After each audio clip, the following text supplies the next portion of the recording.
ஒரு நாள் நைட்டு நம்ம ஹீரோ அவனோட வீட்டு ஹாலில் வந்து பார்க்க அங்கே அவனோட ஃப்ரெண்டு வாச கதவுல காதை வச்சு ஏதோ பண்ணிக்கிட்டு இருக்கான்.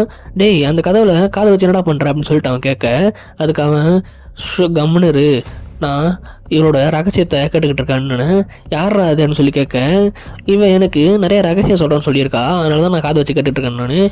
அவள் யார், அவள் பேர் என்ன அப்படின்னு சொல்லி கேட்க, அதெல்லாம் எனக்கு தெரியாது, அப்படி அப்புறம் நம்புறது அப்படின்னு சொல்ல, நீ வேணும் காது வச்சு கேளு, அது உனக்கு கேட்கும் அப்படின்னு சொல்ல, நம்ம ஹீரோவும் கொஞ்சம் தயக்கத்தோடையே அவனோட காதை எடுத்துகிட்டு போயிட்டு அந்த கதவில் வைக்க அவனுக்கு எதுவுமே கேட்கல. அதுக்கு அந்த ஃப்ரெண்டுக்காரன் என்ன சொல்கிறான்னா, நீ முதல்ல கதவை 3 வாட்டி தட்டணும் அப்படின்னு சொல்ல, அவனும் 3 வாட்டி தட்டுறான். தட்டுட்டு மறுபடியும் காதை வச்சு பார்க்க அவனுக்கு எதுவுமே கேட்கல. அவன் ஃப்ரெண்டுக்கிட்ட என்ன சொல்கிறான்னா, எனக்கு எதுவுமே கேட்கலடா அப்படின்னு சொல்ல, அவன் ஏமாத்திட்டா போல இருக்கு அப்படின்னு சொல்லிட்டு அவன் ஃப்ரெண்டு அங்கேருந்து சோகமாக போக, நம்ம ஹீரோவும் சரின்னு சொல்லிட்டு அங்கேருந்து உள்ளே போகிறான். அப்போ யாரோ அந்த கதவை தட்டுற மாதிரி அவனுக்கு சவுண்டு கேட்க அவன் வெளில போய் பார்க்குறான். பார்த்தா அங்கே யாருமே இல்லை. அவனும் சுற்றி முற்றி தர்றான், யாரும் இல்லை. சரின்னு சொல்லிட்டு அந்த டோரை லாக் பண்ணிட்டு மறுபடியும் வீட்டுக்குள்ளே வந்துட.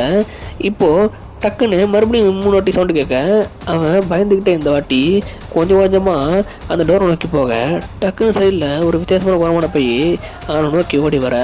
பயத்தில் அவன் உள்ளே போயிட்டு அவன் ரூமில் இருக்கிற கிட்டார் எடுத்துகிட்டு யாரோ வராங்கன்னு சொல்லிட்டு அடிக்கிறதுக்கு ரெடியாக இருக்கான். அதே சமயம் அங்கே யாரும் வராதனால சுற்றி முற்றி அவனும் பதட்டத்தில் யாராவது வராங்கன்னு சொல்லிட்டு தேடிட்டே இருக்க. திடீர்னு சைட்லேருந்து ஒரு பேய் வந்து அவனை அட்டாக் பண்ணுற மாதிரி காட்டுறாங்க. அதோட அந்த சீனை கட் பண்ணி இப்போது கடைசியாக அந்த பேய் அவனை ப்ரொசஸ் பண்ணி அவனுக்கு காதில் ஏதோ மந்திரம் ஊதுற மாதிரி காட்டி இந்த படத்தை முடிக்கிறாங்க. இந்த வீடியோ உங்களுக்கு பிடிச்சா லைக் பண்ணுங்கள், அப்படியே சேனலை சப்ஸ்கிரைப் பண்ணி பெல் ஐக்கனை ப்ரெஸ் பண்ணிக்கோங்க.